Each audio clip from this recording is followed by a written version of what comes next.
အားလုံးမင်္ဂလာပါခင်ဗျာဒီနေ့ကျွန်တော်ပြောပြပေးမယ့်အကြောင်းကတော့အကြောင်းအရာ၃မျိုးရှိပါတယ်เนาะကျွန်တော်တို့ဒီ FF သင်ခန်းစာပေါ့เนาะကျွန်တော်ဒီ FF အကြောင်း၃မျိုးကျွန်တော်ပြောပြပေးမှာဖြစ်ပါတယ်နံပါတ်1ကကျွန်တော်တို့ဒီ scan way အကြောင်းပြောပြမယ်ပြီးတော့ scan way ဆိုတာဘာလဲဆိုတာကျွန်တော်ခဏလုပ်ပြလို့ရှိရင်သိသွားမှာဖြစ်ပါတယ်ပြီးတော့နောက်တစ်ခုကျတော့ကျွန်တော်တို့ neon ပေါ့เนาะ neon line အကြောင်းပြောပြမယ်ပြီးတော့နောက်တစ်ခုက color inter ကာလိုင်းတာရှင်ဆိုတာစီပါ3မျိုး3မျိုးအကြောင်းကျွန်တော်ပြောပြပေးမှာပဲဖြစ်ပါတယ်ဒါဆိုလို့ရှိရင်ပထမဦးဆုံးအနေနဲ့ဆိုတော့ scan way အကြောင်းကိုကျွန်တော်ပြောပြပေးမှာပဲเนาะဒါဆိုလို့ရှိရင်ကျွန်တော်တို့ Guide Master software ကိုဖွင့်မယ်ဖွင့်ပြီးတော့ဆိုရင်ကျွန်တော်လုံးမဲ့အပုံခေါ်ထည့်မယ်เนาะကျွန်တော်ကအပုံမခေါ်ထည့်လိုက်မှာပါဒါပေမဲ့ဗီဒီယိုလည်းလုပ်လို့ရပါတယ်ကျွန်တော်ကတော့ကျွန်တော်လုံးမဲ့အပုံတစ်ခုကိုကျွန်တော်ခေါ်ထည့်လိုက်မယ်အခုလုံးမှာကကျွန်တော်ကဒီ scan way ဆိုတာဘာပုံမဆိုအဆင်ပြေတာပေါ့เนาะဒါကျွန်တော်ကတော့ဒီပုံလေးကိုကျွန်တော်ထည့်လိုက်တယ်ဒီပုံလေးကျွန်တော်ထည့်လိုက်ပြီးနည်းနည်းဆွဲလိုက်တယ်ဒီလောက်ပေါ့နော်ပြီးတော့ဆိုရင်ကျွန်တော်ကအခု FF သင်ခန်းစာဖြစ်နေကြောင်း FF သွားမယ်နော်သွားဖို့အတွက်ကျွန်တော်layer ရနှိပ်မယ်layer နှိပ်ပြီးပါဆိုရင်ကျွန်တော်ဒီမှာ FF ကိုတစ်ချက်နှိပ်ပါကျွန်တော်ဒီ FF ကိုတစ်ချက်နှိပ်ပါ FF နှိပ်ပြီးသွားလို့ရှိရင်ချလာတဲ့အမှုကျွန်တော်အခု scan way ပြောင်းလို့ဆိုတော့ဒီမှာ scan way နော် FF လေးကိုကျွန်တော်နှိပ်မယ်တကယ်လို့ဒီ FF မရှိဘူးဆိုလို့ရှိရင်ကျွန်တော်တို့ download ဆွဲတာပါเนาะကျွန်တော်ဒီ download ထဲမှာဆွဲပါတယ်ဒါဆိုကြည့်ကျွန်တော်တို့ scan way နှိပ်လိုက်ပြီဒါဆိုလို့ရှိရင်ကျွန်တော်ရဲ့ scan way တွေကဒီရောက်လာပါပြီရောက်လာကျွန်တော်ကတော့ဓာတ်ပုံအပြည့်ကိုကျွန်တော်ဆွဲလိုက်တယ်တကယ်လို့ဗီဒီယိုဆိုရင်ဗီဒီယိုကိုလိုချင်သလောက်ပေါ့နော်ကျွန်တော်လုံးမဲ့သင်္ကန်းတစ်ခုလုပ်လို့ရပါတယ်แล้วကျွန်တော် scan way မထည့်ခင်မှာကျွန်တော်ရဲ့နောက်ဆုံးပုံကဒီကျွန်တော်တို့ရဲ့ဘေးနားမှာတော့အမဲတွေဘေးနားမှာအမဲတွေပေါ်နေပါเนาะကျွန်တော်အပြည့်လုပ်လိုက်မယ်အရင်သင်ခန်းစာတွေမှာပြောထားပြီးသားเนาะအပြည့်လုပ်မယ်ဆိုလို့ရှိရင်ကျွန်တော်တို့ဒါလေးကိုနှိပ်ပါဒီရင်ပထမဆုံးသင်ခန်းစာမှာကျွန်တော်ပြောပြခဲ့ပါတယ်เนาะဒါလေးကိုနှိပ်ပါနှိပ်ပြီးတော့ဆိုရင်ပထမဆုံးပုံစံထောက်ပြီးသွားရင်ကျွန်တော်တို့ပုံလေးကိုဆွဲလိုက်ပါအပြည့်ပြီးသွားရင်လည်းအောက်ကကောင်ကိုတစ်ချက်ထပ်ထောက်ပါအောက်ကတစ်ချက်ထောက်မှထောက်ပြီးတော့ပုံလေးပြန်ဆွဲလိုက်ပါကျွန်တော်လိုချင်တာပေါ့เนาะဒါဆိုလို့ရှိရင်ကျွန်တော်ရဲ့အပုံလေးကဒီ screen မှာအပြည့်ဖြစ်သွားပါပြီเนาะပြီးတော့ဆိုကျွန်တော်တို့ဒီ scan way ပေါ့အခုဆိုလို့ရှိရင်ကျွန်တော်တို့ဒီ scan way ကအလဲတော့ပဲပြကျွန်တော်တို့ကဗီဒီယိုအပြည့်ယူမယ်ဒါဆိုလို့ရှိရင်ကျွန်တော်တို့အပြည့်ဆွဲလိုက်ပါနော်ဒါဆိုလို့ရှိရင်ကျွန်တော်တို့ဒီ scan way တွေတကူကရသွားပါပြီပြီးတော့ရင်ဒီ scan way မှာကျွန်တော်တို့ဘာလို့မလဲ setting မှာချိန်လို့ရပါတယ်เนาะကျွန်တော်လိုချင်တဲ့လောက်ပဲဒါဆိုလို့ရှိရင်ကျွန်တော်တို့ setting ကိုတစ်ချက်လိုက်ပါဘယ် FM ဆိုပါเนาะကျွန်တော်တို့ဒီ setting ကတော့ပို့ပြီးတော့အရေးကြီးပါတယ်เนาะဒီ setting မှာကျွန်တော်တို့တေချာချိန်မှသာနေပါတော့မယ်ကျွန်တော်တို့ရဲ့ဒီ video တွေကကောင်းကောင်းထွက်လာမယ်ဓာတ်ပုံတွေကကောင်းကောင်းထွက်လာမယ်အခုဆိုလို့ရှိရင်ကျွန်တော်ဒီပထမဆုံးမှာပေါ့เนาะ uneven နော် scan line ဆိုတာရှိပါတယ်ကျွန်တော်ဒီ uneven scan line ကိုကျွန်တော်တို့ဒီ1ရောက်မှသာလင်းကျွန်တော်တို့ဒီမျိုးဖြစ်မှာပေါ့တကယ်လို့ uneven scan line ကကျွန်တော်3ညဖြစ်မယ်ဆိုလို့ရှိရင်အပုံကဒီတိုင်းပဲပေါ့เนาะပြောထားဆို uneven scan line ကိုကျွန်တော်တို့လုပ်မယ်တစ်ဖြစ်နေမှာဒါသူက line ချောင်းလေးဖြည့်ဖြည့်ပေါ်မှာပါเนาะဒါဆိုလို့ရှိရင်ဒီ uneven scan line ကိုဖွင့်လိုက်ပြီဆိုလို့ရှိရင်အောက်ကဘယ်လိုမဲ scale scan line ဆိုစီပဲထားကျွန်တော်ချိန်လို့ရတယ်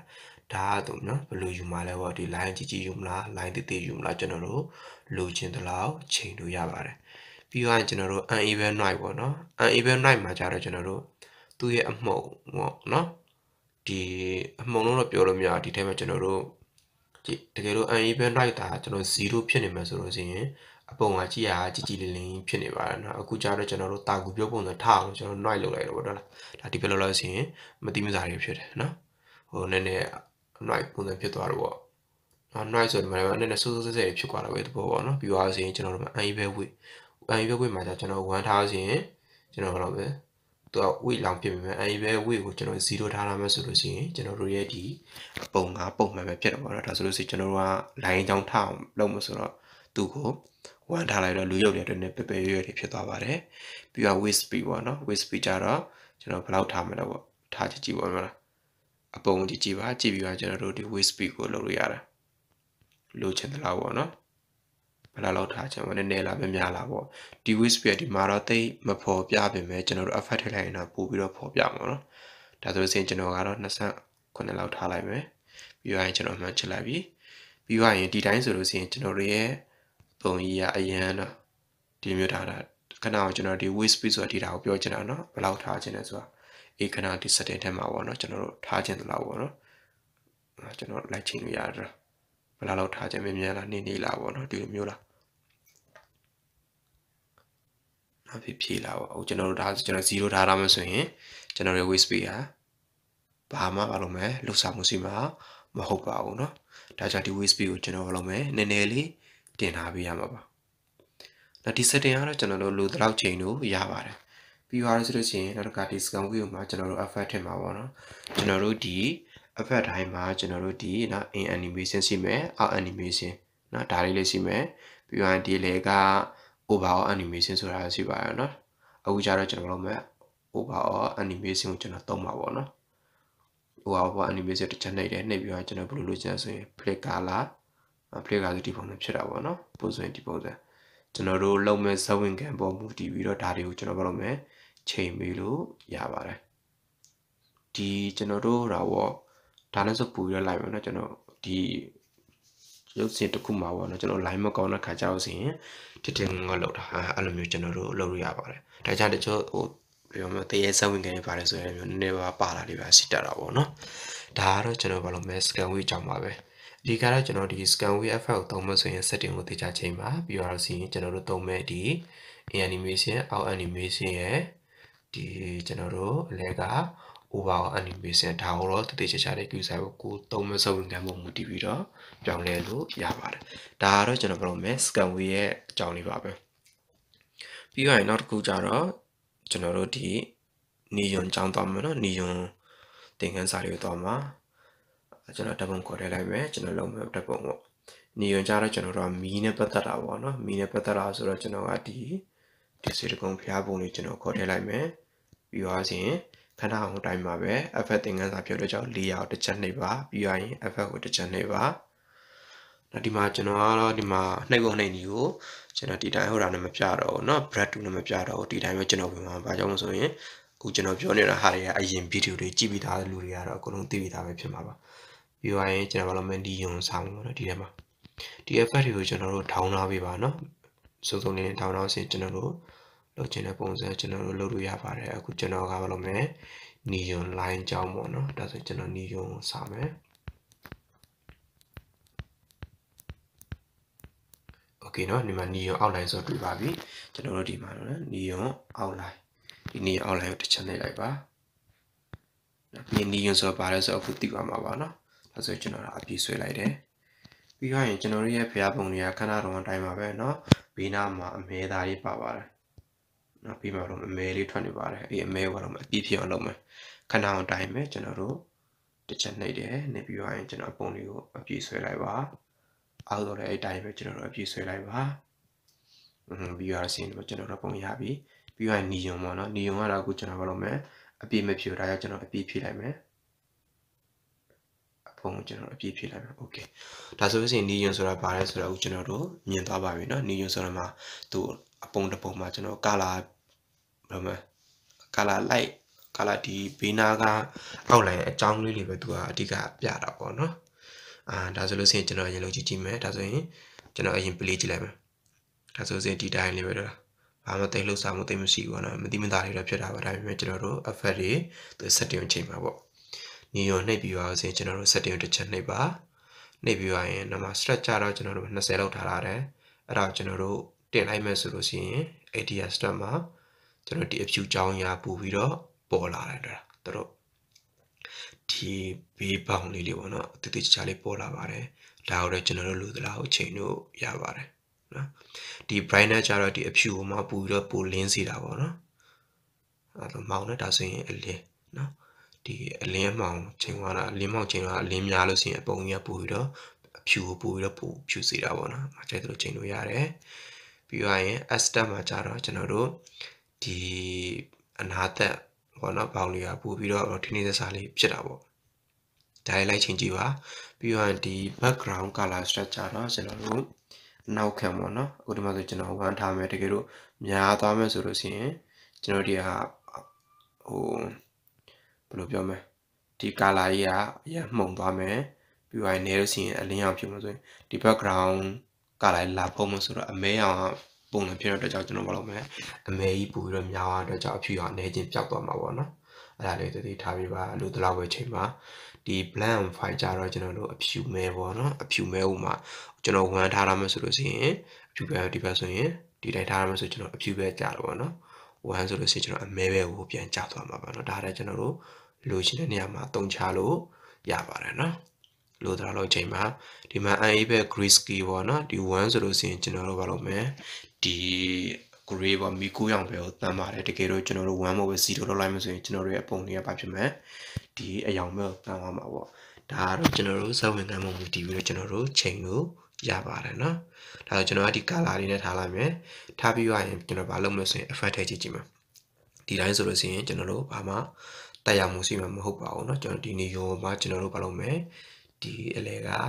overall animation နဲ့ကျွန်တော်တို့ထည့်ကြည့်မှာပြီးရင်ကျွန်တော် flick ကပေါ့ဒါဆိုလို့ရှိရင်ကျွန်တော်ပုံလေးကမိတုံဖြစ်သွားပြီတကယ်လို့ကျွန်တော်တို့ sound ကမှမျိုးမိတုံပုံစံလေးလုပ်ချင်လို့ရှိရင်ဒီလိုလုပ်လို့ရပါတယ်เนาะဒါကျွန်တော် play ကြည့်လိုက်မယ်ဒါလားမိတုံလေးနဲ့ဖြစ်သွားပါပြီဒီဓာတ်မှာဒီ effect ကိုပေါ့နော်ဒီပုံလေးပုံစံမှာမှသုံးမှာမဟုတ်ပါဘူးအခြားကျွန်တော်တို့လှုပ်ချင်တယ်လို့လှုပ်လို့ရပါတယ်เนาะကျွန်တော်တို့ရဲ့ idea ပေါ်မူတည်ပြီးတော့ကျွန်တော်တို့ဘာလုပ်မလဲလှုပ်လို့ရပါတယ်အဓိကတော့ကိုယ့်ရဲ့ idea ပေါ်မူတည်ရပြောင်းလဲရမှာပေါ့နော်ဒါလေးရပါလို့မယ်ကျွန်တော်တို့ neon outline ကြောင်းလေးပါပြီးသွားလို့ရှိရင်နောက်တစ်ခုကကျွန်တော်တို့ color inversion ပေါ့နော်ဒါကိုကျွန်တော်ဝင်မဲ့16ကျုပ်ကိုဝင်ပါတယ်ပြီးတော့ကျွန်တော်လုံးမဲ့ video တစ်ခုကျွန်တော်ခေါ်ထည့်လိုက်မယ် sorry ပါကျွန်တော်ဓာတ်ပုံခေါ်တယ်မှာနော်ကျွန်တော်အခု video နဲ့မပြဘူး video နဲ့လုပ်လို့ရပါတယ်ဒါဆိုလို့ရှိရင်ကျွန်တော်ဘာလုပ်မလဲဒီဘက်ကင်ဖျားပုံလေးဒီကိုရင်နှစ်ပါးပုံလေးကိုကျွန်တော်ထည့်လိုက်တယ်ထည့်ပြီးတော့အရင်ကျွန်တော်လုံးမဟာကလေယာတွေကဝင်နေပြီးတော့ effect ကိုတစ်ချက်နှိပ်တယ်ဒီထဲမှာကျွန်တော်က color inversion နော်ကြည့်လိုက်မယ် color နဲ့ပတ်သက်တာပေါ့နောက်တစ်ခုက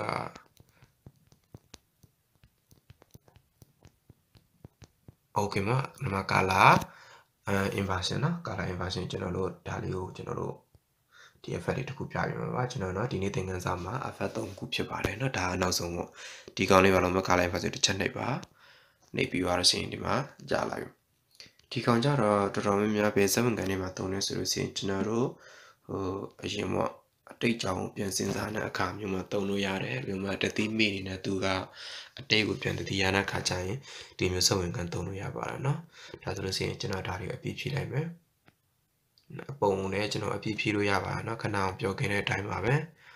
အပုံလေးမျိုးအမဲပေါင်းနဲ့ဆင်းနေလို့ရှိရင်ကျွန်တော်အဆင်မပြေပါဘူးအပြည့်ဖြည့်လိုက်ပို့ပြီးတော့ကောင်းတော့ပေါ့ဒါတွေအရင်သင်ခန်းစာမှာပြပြီးဖြစ်တဲ့အတွက်ကြောင့်ကျွန်တော်မြင်လောက်လိုက်တာဖြစ်ပါတယ်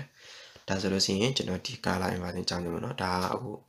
color เนาะ color inversion မှာဆိုရင်လည်းကျွန်တော်တို့ဒီ setting ပါတဲ့အဲ့တိုင်းပဲကျွန်တော်တို့ချိန်လို့ရပါတယ်เนาะ invert mode ကိုကျွန်တော်0မှာထားရတယ်တကယ်တော့9လောက်ထားလိုက်မှဆိုရင်သူကတော့ပြောင်းမြန် invert color ပြောင်းမှဖြစ်သွားပါတော့เนาะ